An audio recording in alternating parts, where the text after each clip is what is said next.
I used to believe that mothers were incapable of truly hurting their children. I used to believe that no matter what happened in this world, the one person who would never betray me was the woman who gave me life. I used to believe that the bond between a mother and daughter was sacred, unbreakable, and pure. I believed all of this with every fiber of my being until I was 29 years old, standing in a solicitor's office in Manchester, staring at documents that proved my entire life had been built on a foundation of lies. My name is Sophie Harris, and this is the story of how my mother became my enemy. Let me take you back to where it all began, because you need to understand what I thought my life was before you can truly comprehend what it became. I grew up in a modest, semi-detached house in Salford, just outside Manchester. My father, Graham Harris, died when I was 7 years old. A heart attack, sudden and devastating, took him from us on an ordinary Tuesday morning. One moment he was eating toast and reading the paper, and the next he was gone. I remember very little about that day, but I remember everything about the years that followed. My mother, Diane, became everything to me after that. She was both parents rolled into one. She worked double shifts at a call center to keep food on the table and a roof over our heads. She helped me with my homework, braided my hair, and stayed up with me when I had nightmares about losing her too. She sacrificed everything for me, or so I believed. She told me stories about my father constantly, how much he loved me, how he used to call me his little sunshine, how he had been building a small business, a printing company, that was just starting to take off when he died. She said the business had to be sold after his death because she couldn't run it alone, and the money had gone to paying off debts and keeping us afloat. I never questioned any of this. Why would I? She was my mother. She was my hero. She was the woman who cried at my school plays and beamed with pride at my graduation. She was the woman who told me I could be anything I wanted to be, who encouraged me to study law because she said my father would have wanted me to have a career that could never be taken away from me. I loved her with a devotion that bordered on worship. When I was 23, I graduated from the University of Manchester with a law degree. I didn't go into law, though. Instead, I found my passion in legal administration, working for a family law firm that handled divorces, custody battles, and estate disputes. It wasn't glamorous, but I was good at it. I had an eye for detail, a talent for spotting inconsistencies in documents, and a genuine desire to help people navigate the worst moments of their lives. Looking back now, I find it almost poetic that my career would eventually give me the skills I needed to uncover my mother's betrayal. At 25, I met Marcus Webb. He was an accountant at a firm that shared our building, and we kept running into each other in the coffee shop downstairs. He was quiet, thoughtful, and had the kind of steady presence that made me feel safe. We dated for 2 years before he proposed, and I said yes without hesitation. My mother seemed thrilled. She helped me plan the engagement party, offered to contribute to the wedding fund, and talked constantly about how happy she was that I had found someone good. But there were moments, even then, that should have warned me something was wrong. Little things that I dismissed or explained away. The way her smile sometimes didn't reach her eyes when she looked at Marcus. The comments she made about how I should keep my finances separate, just in case. The subtle suggestions that maybe I was rushing into things, that maybe I should wait a few more years. I told myself she was just being protective. I told myself it was normal for a mother to worry about her only child getting married. I had no idea that her concern had nothing to do with my happiness and everything to do with her secrets. The first crack in my reality appeared 6 months before my wedding. I was at work processing paperwork for an estate dispute when my phone rang. The caller ID showed a number I didn't recognize, a landline with a Liverpool area code. I almost didn't answer, but something made me pick up. The voice on the other end was shaky, elderly, and unfamiliar. She introduced herself as Patricia Morrison, my aunt, my mother's sister. I felt the ground shift beneath me because my mother had told me her only sister had died years ago, before I was even born. "A car accident," she said. "Very tragic," she said. I had never once questioned it. But here was Patricia Morrison, very much alive, asking if I was Sophie Harris, Graham Harris's daughter. Asking if I would be willing to meet with her because there were things I needed to know. Things about my father. Things about my mother. Things that had been hidden for over 20 years. I should have called my mother immediately. I should have confronted her about the lie, demanded an explanation for why she had told me her sister was dead. But something stopped me. Maybe it was the desperation in Patricia's voice. Maybe it was the way she said my father's name with a familiarity and sadness that felt genuine. Or maybe deep down, some part of me had always sensed that something wasn't right, and this phone call was finally giving that feeling a name. I agreed to meet Patricia the following Saturday. I told Marcus I was visiting a friend from university. I told my mother nothing. And I drove to Liverpool with my heart pounding and my hands trembling on the steering wheel, terrified of what I was about to learn but unable to turn back. Patricia lived in a small flat in Aigburth overlooking Sefton Park. She was thin and frail, with gray hair pulled back in a bun and eyes that looked like they had seen too much sorrow. When she opened the door and saw me, she burst into tears. She said I looked exactly like my father. She said she had been waiting over 20 years for this moment. She said she was sorry, so sorry, for not reaching out sooner. But my mother had made it very clear that if Patricia ever tried to contact me, there would be consequences. We sat in her small living room, surrounded by photographs I had never seen. Photos of my father as a young man. Photos of my parents' wedding. Photos of me as a baby, held in the arms of this aunt I had been told was dead. Patricia made tea with shaking hands, and then she began to tell me the truth. My father's printing business, she explained, had not been struggling when he died. It had been thriving. He had built it from nothing, working 18-hour days to turn it into something successful. By the time of his death, it was valued at nearly £200,000, a significant sum in the mid-90s. There were also 2 life insurance policies, one through the business and one personal, that totaled another £150,000. And there was property. A small commercial building in Salford that housed the printing shop. A cottage in the Lake District that my father had inherited from his grandparents. I sat there, listening to these numbers, these assets, and felt like I was hearing about a stranger's life. Because according to everything my mother had told me, we had been poor. We had struggled. There had been debts, so many debts, that swallowed up everything my father left behind. We had lived paycheck to paycheck throughout my childhood, and I had worked part-time jobs from the age of 16 to help pay for my own school supplies and clothes. Patricia saw the confusion on my face, and her expression hardened with something that looked like long, suppressed anger. She told me that my mother had been named the sole executor of my father's estate because he had trusted her completely. He had been a good man, she said, trusting to a fault. He had believed that his wife would do right by their daughter. He had believed that the money, the property, the business, everything he had built would go to providing me with a secure future. Instead, Patricia told me, my mother had sold everything within months of his death. The business, the building, the cottage.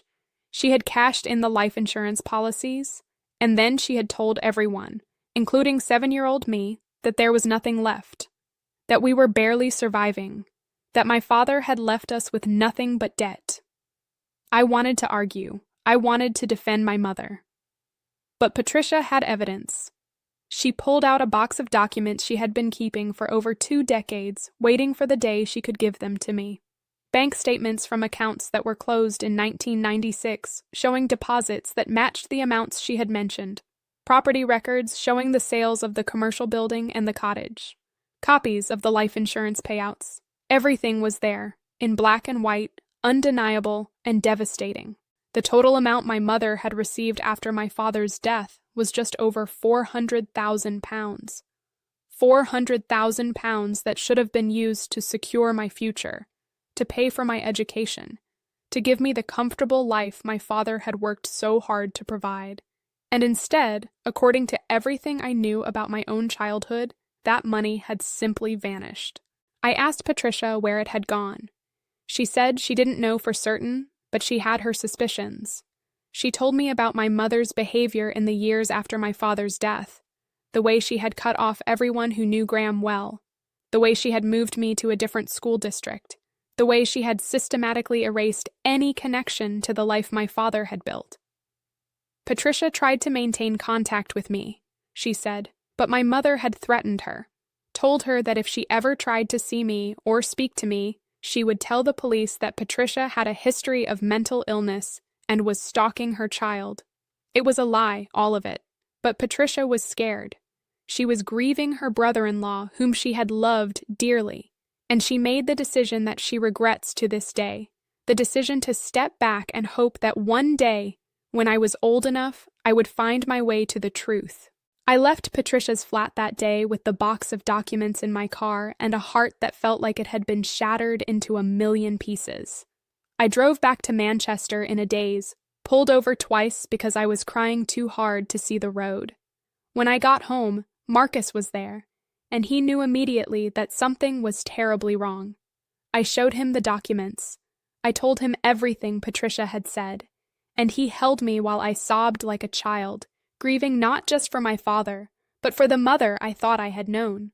For weeks I did nothing. I couldn't bring myself to confront my mother. Every time I thought about it, I would start shaking, and the words would die in my throat. Instead, I watched her.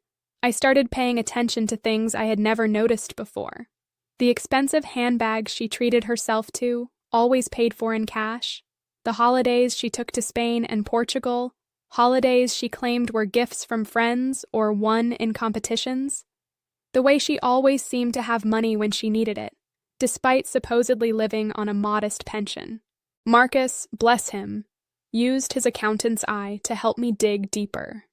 He taught me how to trace financial records, how to look for patterns in spending, how to find discrepancies that might reveal where my father's money had actually gone. It was Marcus who first discovered that my mother owned property I knew nothing about. A flat in Salford, purchased in 1997, just a year after my father's death.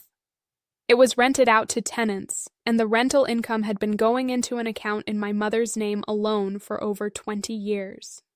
Every discovery felt like another betrayal.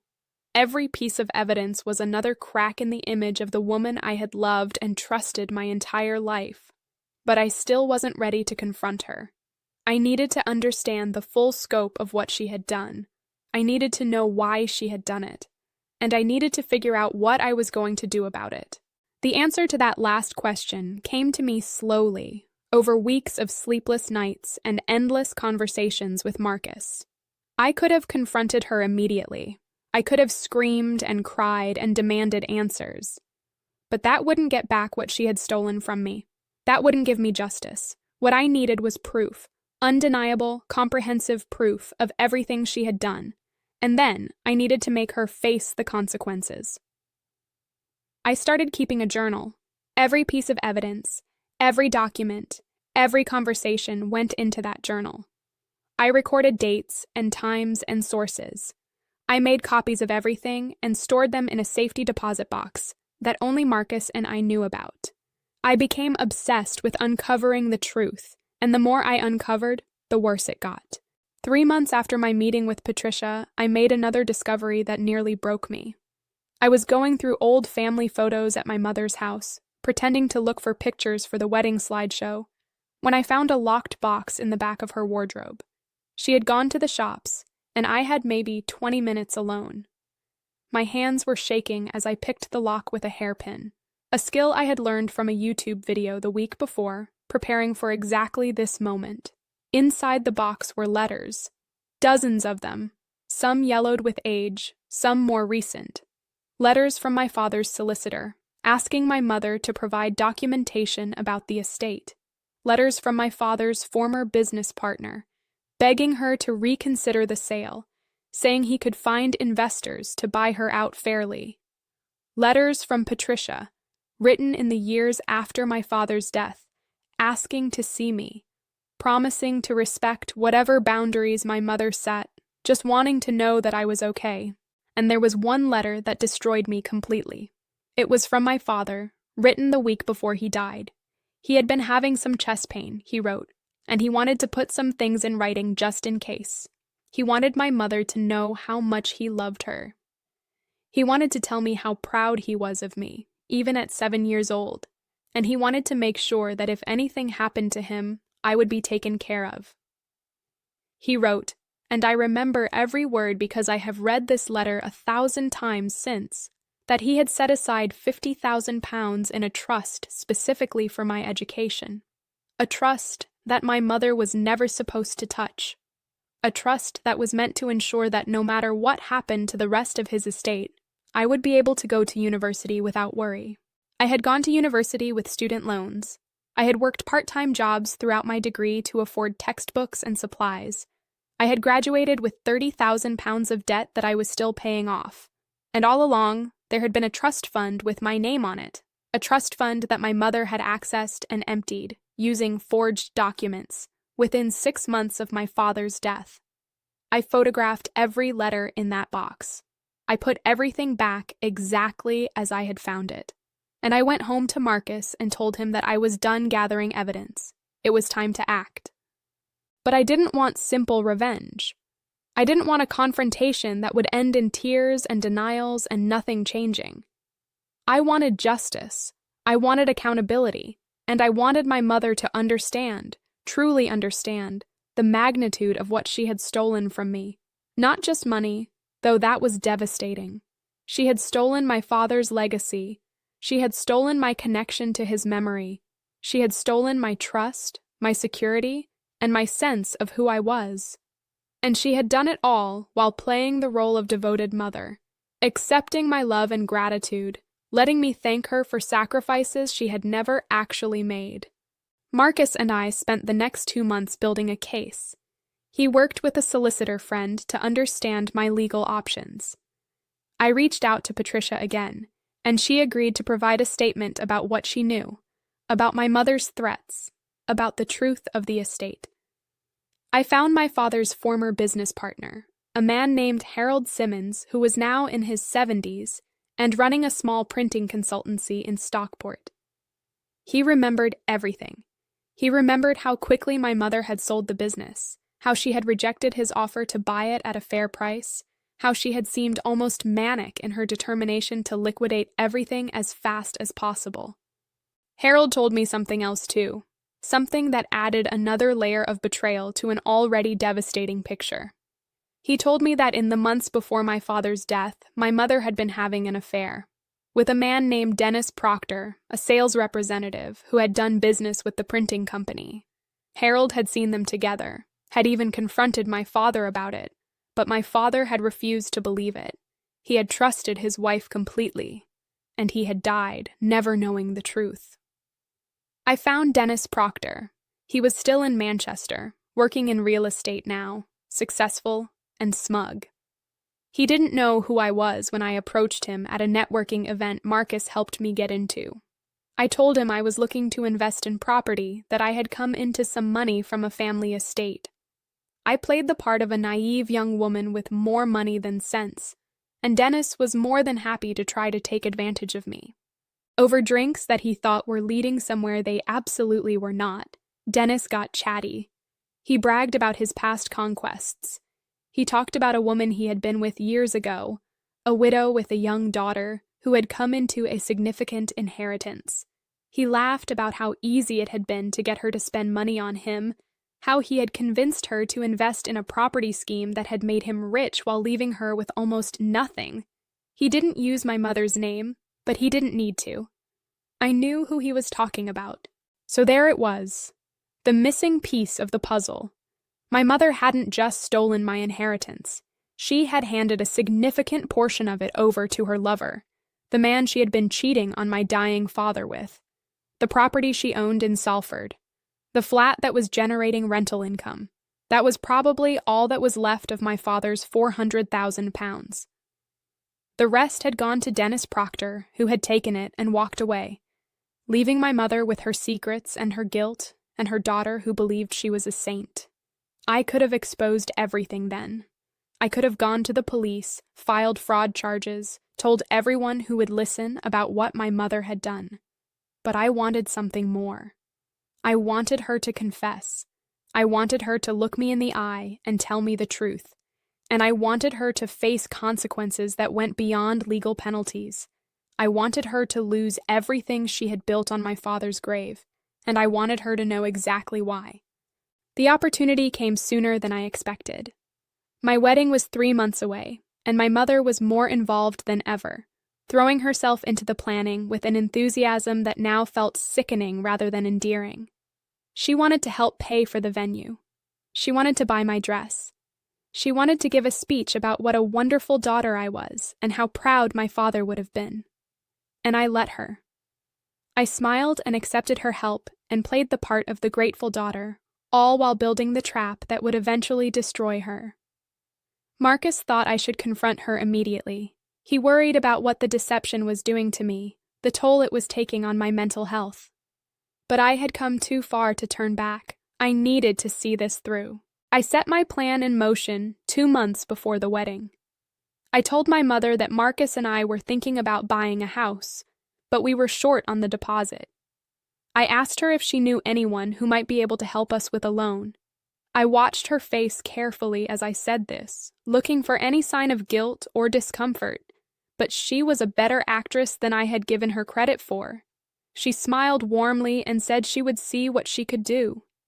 The following week, she told me she had found a solution. She had some savings, she said, that she had been keeping for a rainy day. She could give me £20,000 toward the deposit. A gift from mother to daughter, no need to pay it back. She said my father would have wanted her to help me like this. She said it was what family was for. I thanked her profusely. I hugged her. I told her she was the best mother in the world. And inside, I felt nothing but cold, calculated rage.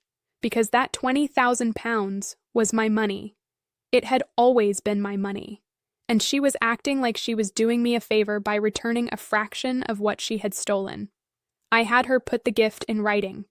I told her it was for the mortgage application, that the bank needed documentation of where our deposit was coming from.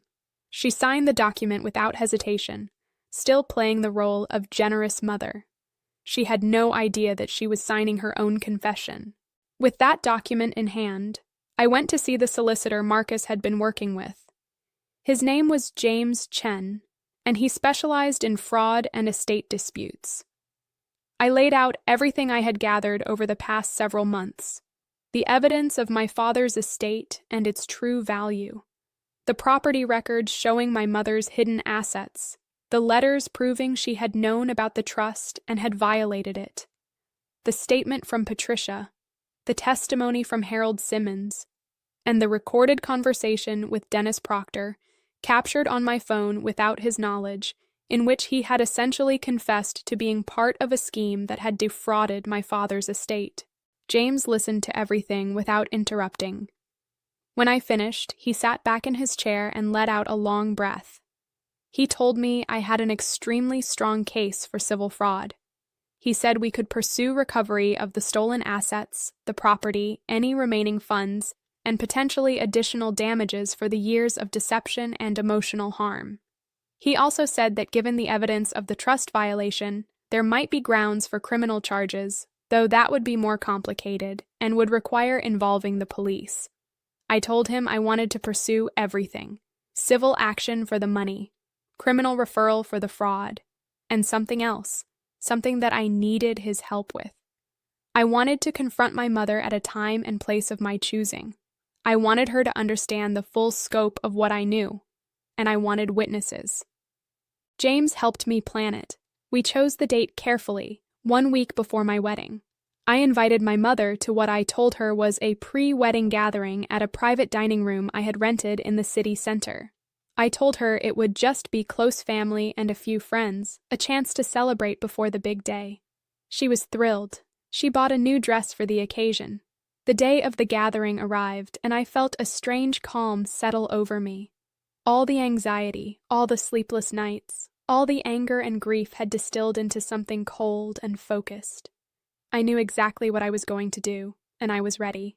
The private dining room was elegant, but not extravagant. I had arranged for Patricia to be there, waiting in a side room so my mother wouldn't see her immediately. Harold Simmons had agreed to attend as well, along with his wife. Marcus was by my side, steady and supportive as always. James Chen was there with a colleague, ready to present the legal documents when the moment came. And I had invited 3 of my mother's closest friends, women she had known for decades, women she had lied to and performed for throughout my entire childhood. My mother arrived looking radiant. She hugged me, told me how beautiful I looked, and asked where everyone else was. I told her they were on their way and offered her a glass of champagne. She accepted it with a smile that I had once thought was full of love, but now recognized as nothing more than a mask. The other guests arrived over the next 15 minutes. My mother greeted her friends warmly, made small talk with Harold Simmons without recognizing him, and kept asking Marcus about his plans for the honeymoon. She was completely relaxed, completely unsuspecting. And I waited until everyone was seated before I began. I stood up and clinked my glass to get everyone's attention. I thanked them all for coming to celebrate with me. And then I said that before we got to the celebration, there was something important I needed to share. Something about my family, something about my father, and something about the woman sitting at the head of the table, beaming at me with what she thought was maternal pride. My mother's smile faltered slightly, but she kept it in place. She asked what I was talking about, her voice light and confused, and I told her that I knew everything. I started from the beginning. I told the room about my father's estate, about the £400,000 my mother had received after his death. I watched her face drain of color as I listed the assets, the life insurance, the trust fund that had been set up for my education. I watched her friends exchange confused glances as I explained that despite this money, I had grown up being told we were poor, that I had worked part-time jobs throughout my education to afford things my father had already paid for, that I had graduated with debt that should never have existed. My mother tried to interrupt. She said I was confused, that I didn't understand how things had been, that there were debts I didn't know about. But I was ready for this. I pulled out the documents James had prepared, the bank statements, the property records, the letters. I laid them on the table in front of her, one by one, and watched her face as each piece of evidence destroyed another one of her lies. And then I brought in Patricia. My mother's reaction to seeing her sister walk into that room was something I will never forget. She went completely white. Her hands started shaking. She tried to stand up, but her legs seemed to give out, and she fell back into her chair. Patricia walked slowly across the room, looking at her younger sister with an expression that mixed pity with decades of suppressed anger. Patricia told the room what she had told me, the threats, the lies, the way Diane had cut her off from her only niece because she knew the truth and couldn't be trusted to keep quiet. She talked about my father, about how much he had loved me, about how he had worked so hard to make sure I would be taken care of. And she asked Diane, her voice breaking, how she could have done this to Graham's daughter, how she could have looked me in the eye every day for 22 years, knowing what she had stolen from me. My mother started crying. She said it wasn't what it looked like. She said she had made mistakes, but she had always loved me. She said she had been scared and desperate after my father died, that she hadn't known how to manage everything on her own. But I wasn't finished. I asked her about Dennis Proctor. I asked her about the affair. I watched her face crumble as she realized that I knew, that I had found out about the one secret she had probably convinced herself was buried forever. Her friends gasped. Patricia closed her eyes in pain. And my mother, for the first time in her life, had no performance left. She just sat there, sobbing, broken, exposed. I told her about the civil action James Chen was filing on my behalf. I explained that I would be seeking recovery of all assets derived from my father's estate, including the rental property in Salford. I informed her that the evidence of the trust violation had been referred to the police, and that she could expect to be contacted about potential fraud charges. And I told her that whatever happened legally, the relationship between us was over. that I could never again trust someone who had built my entire life on a foundation of lies. My mother begged me to reconsider. She said she was my mother, that I couldn't do this to her. She said my father would never have wanted us to be enemies. And I told her that my father would never have wanted her to steal my future to fund her affair. I told her she had made herself my enemy the day she decided that her secrets were worth more than my well-being. I told her that every sacrifice I thought she had made for me was actually just her covering up what she had done, maintaining the lie that allowed her to sleep at night. And then I told her to leave. I told her she was no longer welcome at my wedding. I told her I never wanted to see her again. And I watched her walk out of that room, shoulders shaking with sobs, while her friends looked at her with disgust instead of sympathy. After she left, the room was quiet for a long moment. Then Patricia came to me and hugged me, and Harold Simmons shook my hand and said my father would have been proud of me. Marcus held me while I finally allowed myself to cry, not tears of rage or grief, but tears of release. The secret was out, the truth was known, and whatever came next, I was free. The aftermath of that confrontation was more complicated than I had anticipated. In my fantasies of revenge, I had imagined that exposing my mother would bring immediate satisfaction, that the truth would set me free in some simple, straightforward way. But real life is never that clean. In the days that followed, I found myself cycling through emotions I hadn't expected. Relief, yes, but also profound grief.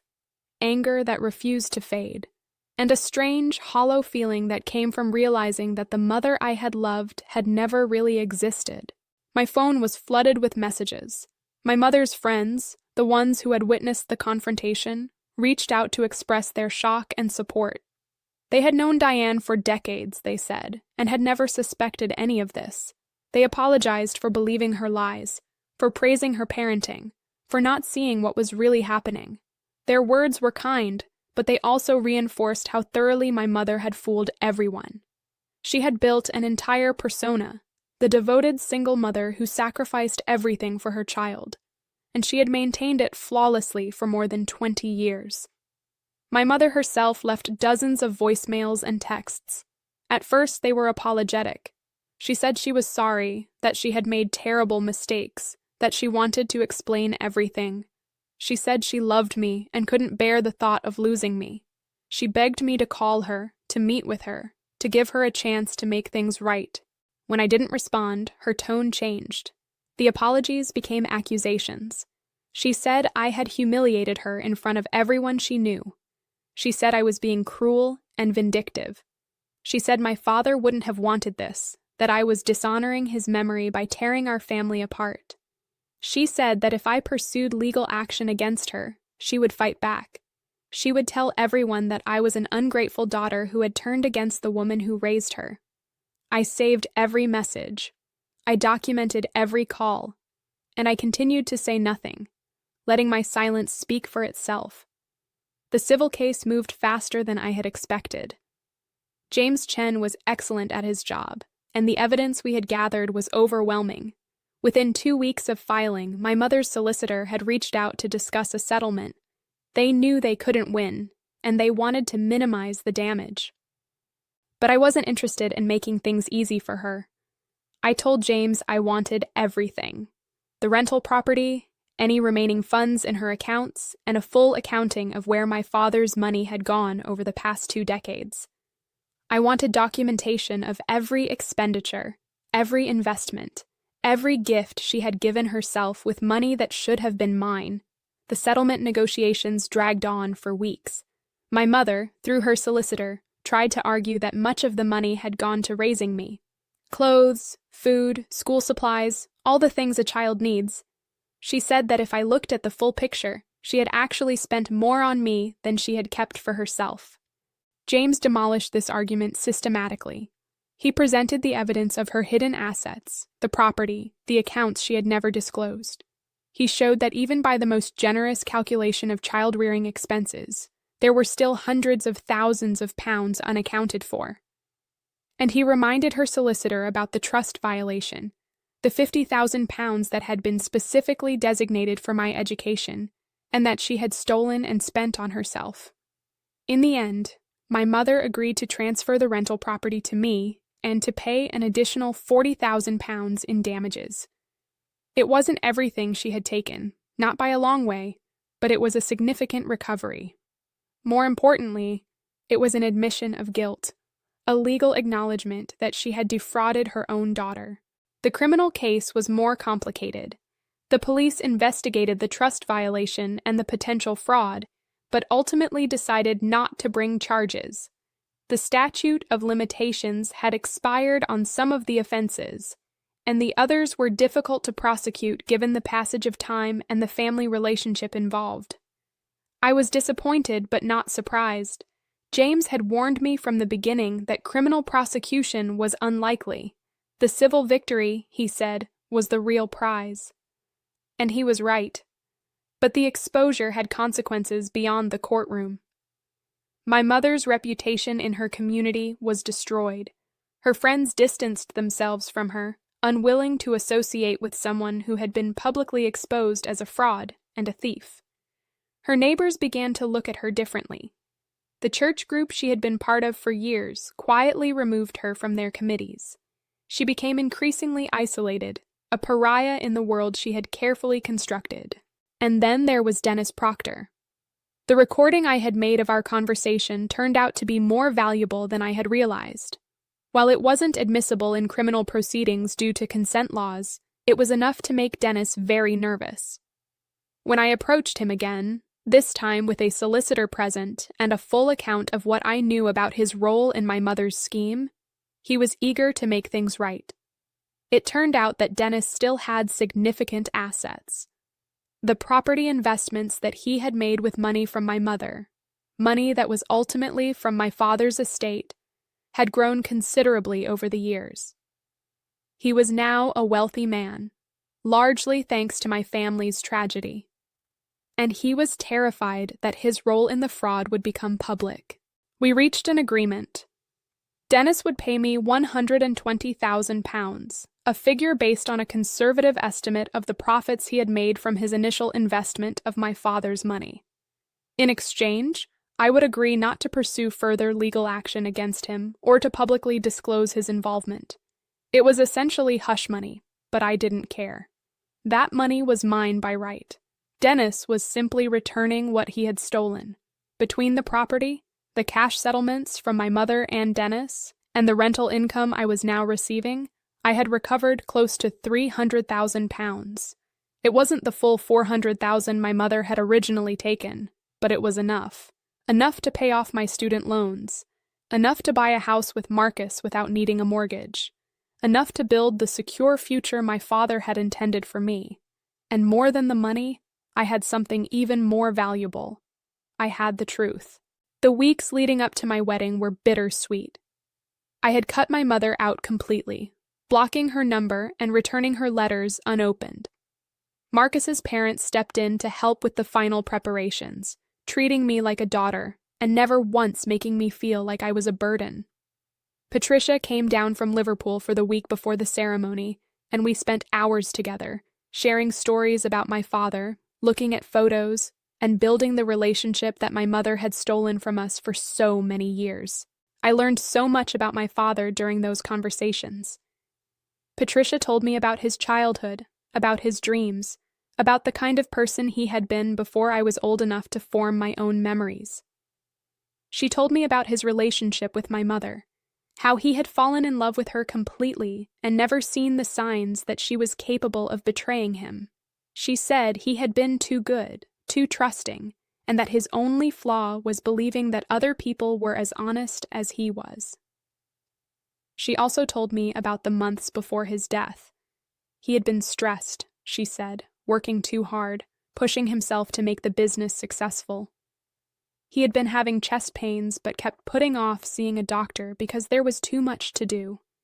If he had taken care of himself, she said, if he had slowed down even a little, he might still be alive. The heart attack had come out of nowhere, sudden and massive and irreversible. He was gone before the ambulance arrived. I cried for him, really cried, for the first time since I was 7 years old. I had mourned him as a child, of course, but I had been so young that the grief was abstract, a feeling of absence rather than specific loss. Now, as an adult who understood who he really was and what had been done to his legacy, I grieved for him properly. I grieved for the father who had loved me, who had worked so hard to give me a good life, who had died trusting the wrong person to protect his daughter. My wedding day was beautiful. We held it at a small venue in the Peak District, surrounded by rolling hills and autumn colors. Marcus looked handsome in his suit, nervous and happy in equal measure. I walked down the aisle with Patricia on one side and Harold Simmons on the other, two people who had known and loved my father and who were standing in for the family I should have had. I had prepared something for the ceremony that I hadn't told anyone about. Before we exchanged vows, I asked the officiant for a moment to speak. I turned to face our guests, about 60 people who had come to celebrate with us, and I told them about my father. I told them about Graham Harris, who had built a business from nothing and dreamed of giving his daughter the world. I told them about how his legacy had been stolen and hidden, and how I had spent the past year uncovering the truth and fighting to reclaim what was mine. I told them that I wished he could be there to see me marry the man I loved, but that I knew, somehow, that he was watching. And I promised him, promised everyone listening, that I would live a life worthy of the sacrifice he had made for me. There wasn't a dry eye in the room. Marcus squeezed my hand, and Patricia sobbed openly. And for the first time in months, I felt something like peace. But I knew my mother wasn't finished with me.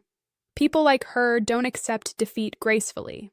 They don't quietly disappear into the consequences of their actions. They fight back, and they fight dirty. I was prepared for her next move, but when it came, it still caught me off guard. 3 weeks after my wedding, I received a letter from a solicitor I didn't recognize. It informed me that my mother was contesting the civil settlement, claiming that she had signed under duress and that the agreement was therefore invalid. The letter accused me of manipulation and elder abuse, saying that I had taken advantage of my mother's emotional vulnerability to coerce her into giving up assets that were rightfully hers. It was absurd, of course. My mother was 54 years old, fully mentally competent, and had been represented by her own solicitor throughout the entire process. There had been no duress, no manipulation, no coercion.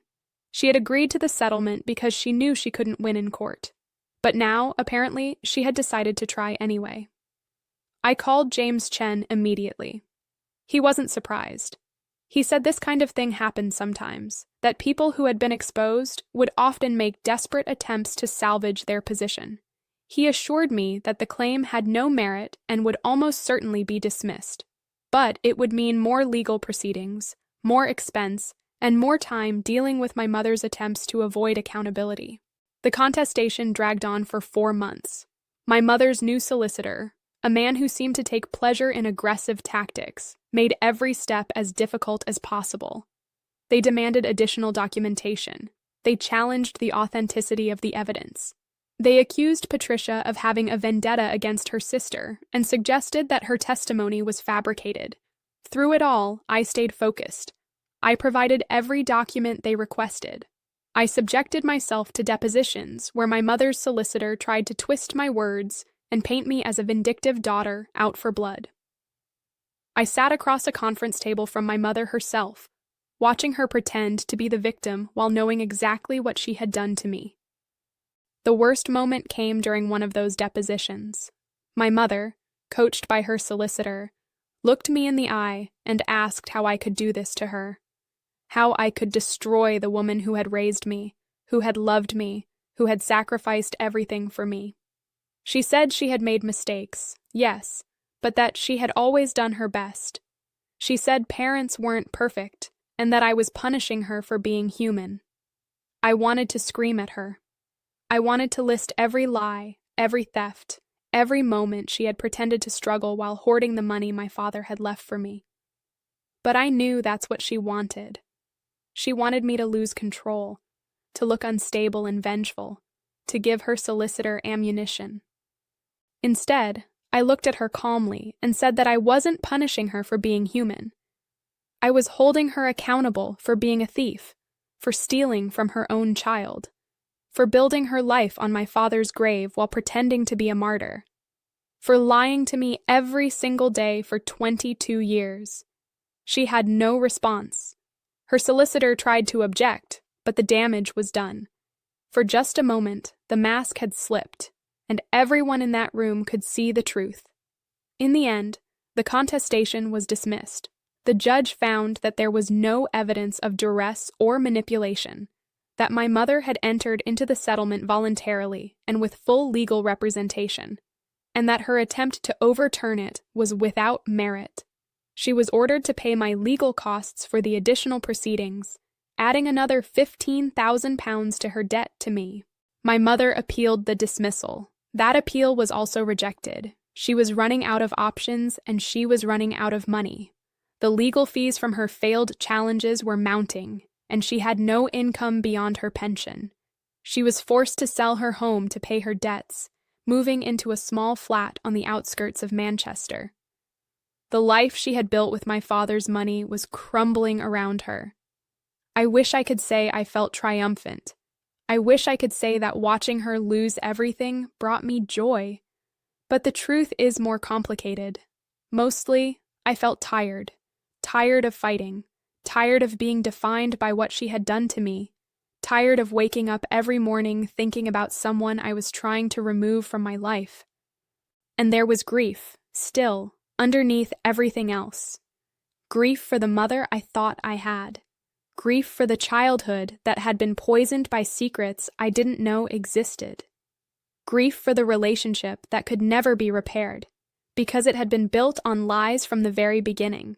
One night, about 6 months after the final appeal was rejected, I had a dream about my father. It was the first dream I could remember having about him in years. In the dream, we were sitting together in a garden, and he was telling me about his plans for the future.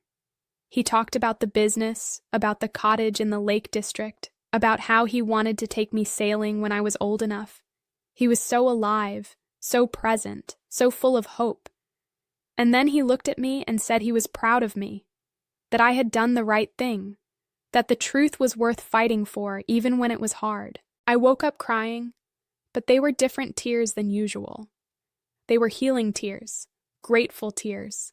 The dream felt like permission to let go, to stop being angry, to stop being a victim, to take what I had recovered and build something good with it. I started therapy. I should have done it sooner. But I had been so focused on the legal battle that I hadn't made time for my own healing.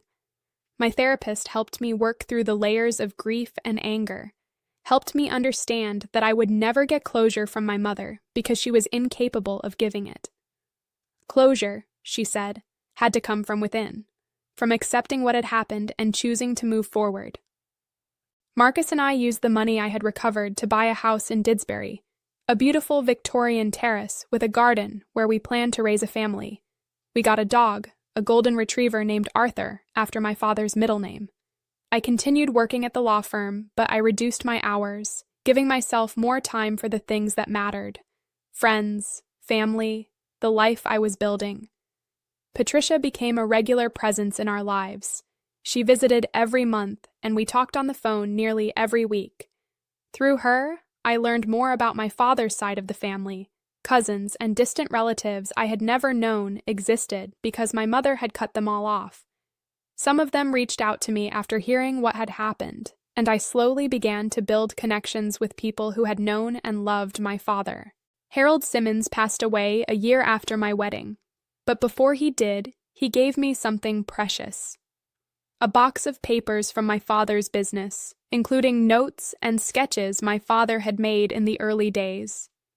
His handwriting was on every page, his dreams and plans laid out in ink that was fading with age. Harold said he had kept them all these years because he couldn't bear to throw away the last pieces of his friend. He said it felt right that they finally go to me. I spent hours going through those papers. I learned about the printing business my father had built, the challenges he had faced, the victories he had celebrated. I saw his personality in every page, the optimism, the determination, the love of craft that had made him successful. And I felt connected to him in a way I hadn't since childhood, as if by holding these papers, I was holding a piece of him. 2 years after the confrontation at the restaurant, I received one last message from my mother. It came not by phone or letter, but through an intermediary, her solicitor. She was ill, the message said. Terminal cancer. She had months to live, perhaps less. She wanted to see me one last time before she died. She wanted to apologize properly, to make peace with her daughter before the end. I sat with that message for days. I talked to Marcus about it, to Patricia, to my therapist. Part of me wanted to refuse. She didn't deserve reconciliation after everything she had done. She didn't deserve the comfort of my presence as she faced death. She had made choices, and those choices had consequences. And one of those consequences was that she had lost her daughter. But another part of me wondered if refusing would hurt me more than it would hurt her. If I would spend the rest of my life wondering what would have happened if I had gone. If I would regret not giving her the chance to say what she needed to say. In the end, I decided to go, not for her, for me. I went alone. Marcus offered to come, but I needed to do this by myself. The care facility was on the outskirts of Liverpool, a hospice that specialized in end-of-life care. My mother was in a private room, small but comfortable, with a window that looked out onto a garden. She looked smaller than I remembered, older.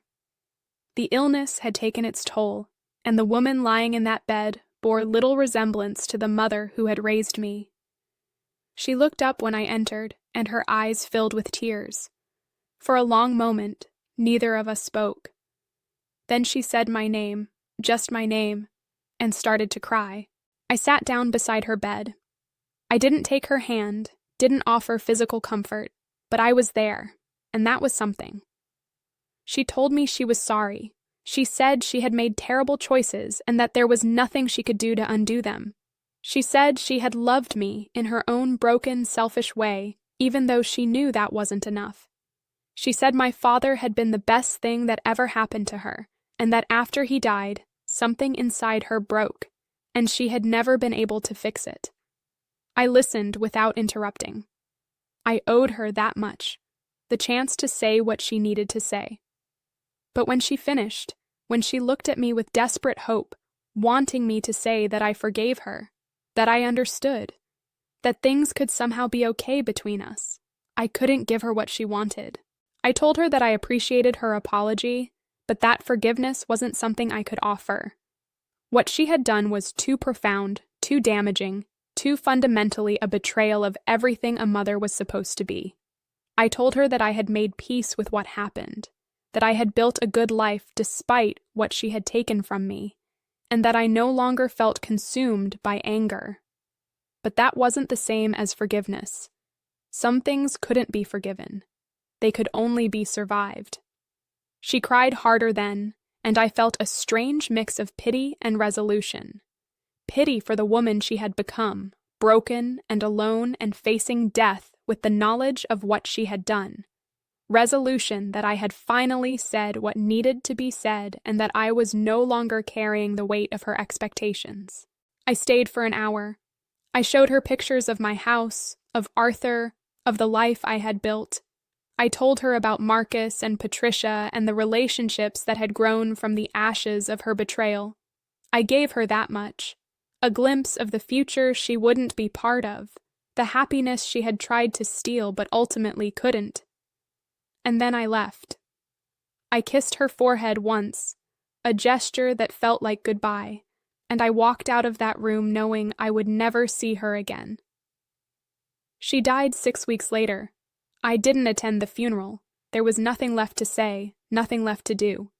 Whatever relationship we had once had, whatever bond existed between mother and daughter, it had ended long before she stopped breathing. I had already mourned her. I had already let her go. Instead, on the day of her funeral, I went to the Lake District. Marcus drove, and we found the cottage that my father had once owned, the one my mother had sold all those years ago. It was different now, renovated and expanded by its current owners. But the bones of it were the same, and I could imagine my father there, dreaming about bringing his family for holidays, planning the future he would never get to see. I stood by the lake and scattered flowers on the water, not for my mother, for my father, for the man who had loved me, who had worked for me, who had trusted the wrong person, but whose love had never wavered. I told him that I had found the truth, that I had fought for what was right, that I was happy, really happy for the first time in my adult life. And I felt something shift inside me, some final piece of grief sliding away. The anger was gone. The betrayal was in the past.